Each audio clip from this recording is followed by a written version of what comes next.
draft, we're talking NHL, will eventually be better than a centralized draft, will eventually be better. I'm a no guy on this. I like the way the NHL did it. I thought it was unique. It was unique to the NHL, bringing all these teams onto the draft floor. Kind of folksy. It was folksy. It was cool. It was a great opportunity for the media, obviously, to interview people. It was a lot of fun to be at. And I think the new one, like, look, it was their first time doing it, Jim. So I'll give them some grace in understanding that they want to iron out the kinks of the decentralized draft, and they're going to keep the decentralized draft for the foreseeable future, it seems like. But it was not a good viewing experience. Well, that's you're talking about the TV show. Yeah, absolutely. But the TV show is the draft. That's what exactly. And the other one was a nice sort of family gathering with the hockey community. I used to love going to, because you'd run into all kinds of hockey people. But I think they got trapped by trying to keep what they thought were prime elements from the way it was. And that would be the team greeting the player in the little room there, which was awkward as heck. Well, they did it by Zoom call. Yeah, just awkward. It's not good television. And then, of course, the player comes out and gets interviewed by somebody else. Just have the interview. Like, trim that back. Here's my thing for broadcasters. I'm not a broadcaster. I'm not a broadcast executive, and I'm barely a broadcaster. But my thing is, just as a viewer, no one wants to watch a televised Zoom call. Okay? No. Nobody wants to watch a televised. Most people on Zoom calls don't want to watch it, yes. let alone the viewing audience. Exactly. Yeah, that's just awkward as heck. Really. There's the delay. Yeah. We should do that here. Count to 3 when I ask you a question. Luckily, this is not on Zoom. The show would be even worse, and that's hard to imagine. Yeah, well, we've all worked with delays in the past. They're not very exciting. And if you're watching it, even less exciting. So we both agree that's a no guy. Yes guy, no guy. Where are we at? Number 5. The home run derby is the best all-star skill competition, i.e. the 3-point contest, dunk competition, the NHL skills competition. The home run derby is the best of all that. I'm probably against the grain on this, but I'm a yes guy on this. I love dingers. I'll watch dingers all night, and I really enjoy the home run derby. I always have. It's a big family event around our house.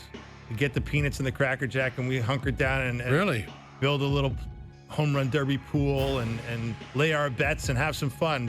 And maybe we're weirdos, but I kind of enjoy it. Not that I don't enjoy. Like, I still enjoy the 3-point contest.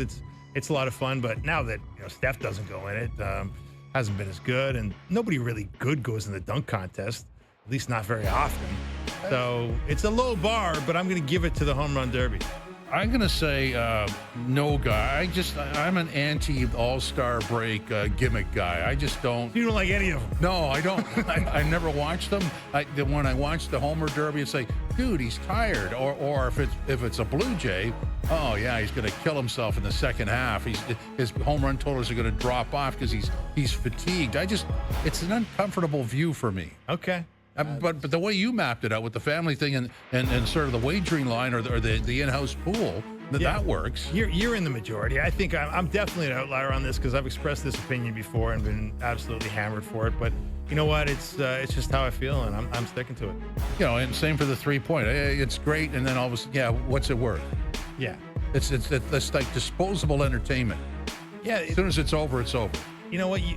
The only good thing about those things is you do get some occasional classic moments. You get a Vince Carter doing what he did 25 years ago. You get a Steph Curry doing something special. You get I really love the one where they had Steph versus Sabrina there. With the crossover between the WNBA and the NBA. Those things, I think those things have a potential to be really fun. But it's hard to sustain them year after year after year. And time sort of erodes. Like the NHL, one of the very first ones that I think was noteworthy was the hardest shot. Yeah, that was fun. It was, but now nobody takes a slap shot, so what's it worth? Exactly. Exactly. So let's veer into that game we started the broadcast with, mini-max. So let's apply it to the Toronto Maple Leafs. Just assuming or going with what they have now and starting the season, what's the minimum, in your opinion, they should do going forward that you'll accept? The minimum they should do going forward is to acquire the top 6 forward the GM says he's going to acquire. I mean, I think doing what you say you're going to do is important as a hockey executive, especially in a place like Toronto. So Brad Treliving has pointed to that as a expectation, and I think every Leaf fan is waiting around to see who that guy is and who he becomes. And we all know it's not going to be easy. We all know they don't have a ton of trade pieces to deal with here, but Brad Treliving has certainly pointed to that as a need, and I think everybody agrees. You and I are sitting here agreeing that they need that. So that would be my minimum. They do at some point. I'm going to go against the grain. My minimum is the way it is now. I would accept that, just because I think that whoever that top 6 guy is shows up eventually later in the movie. What I want out of this is scrutiny on the bottom 6. I want that bottom 6 to be airtight so that when the top 6 guy shows up, it actually makes a difference. Like right now, as we've seen over the last 9 years, you had that guy and you couldn't support him.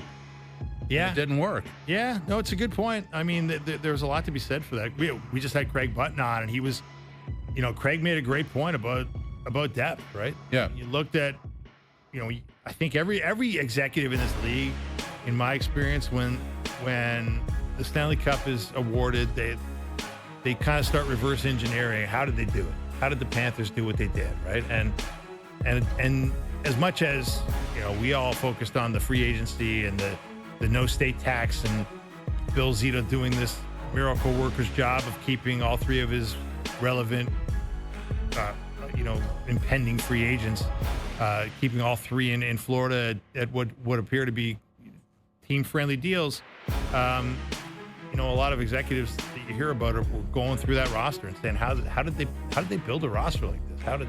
It's not just about the guys at the top of it, right? It's about the depth of this roster and the contributors they got throughout the playoffs, which kind of made like the 3rd and 4th line on a lot of nights stars. Oh, that 3rd line's a meat grinder. 3rd line was their best line on a lot of nights. Oh, boy. And then, we all know about the turning point of the way, Maurice employed that 4th line and what it meant to him and to that team. So you're right. It's a big factor here for the Leafs. They didn't get enough out of those guys in the playoffs by any measure.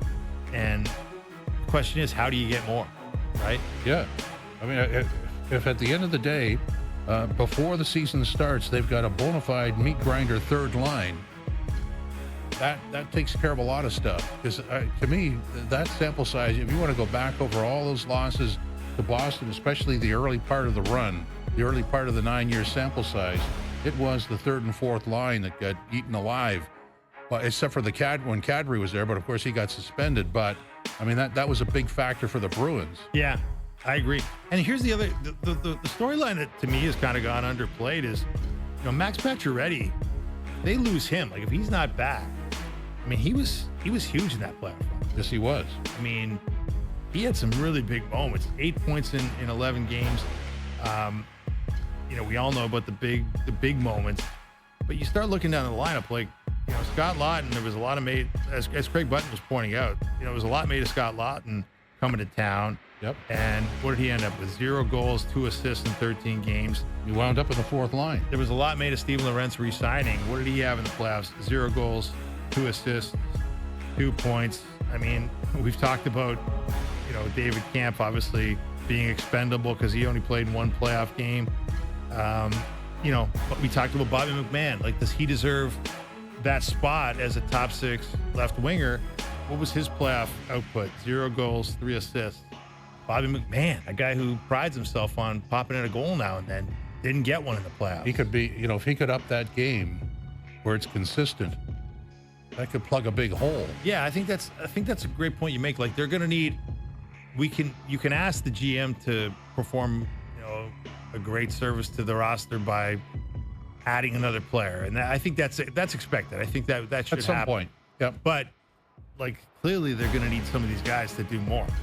On the existing roster. It's sort of like a cast call that we talked about this before about the top right winger and the 2nd line left winger, but really it puts pressure on who's ever on the 3rd and 4th line to deliver.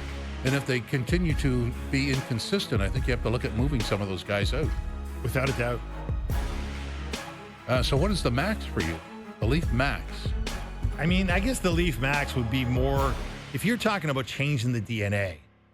And I think you get, listening to Brad Treliving, he did an interview on Overdrive on free agency day, and he's done a handful of interviews since he uttered that phrase, change the DNA. Yeah. I think he probably wants to walk that back a little bit because I think a lot of us interpret it as change a lot of personnel, right? Because DNA kind of implies. But he did say like the entire organization.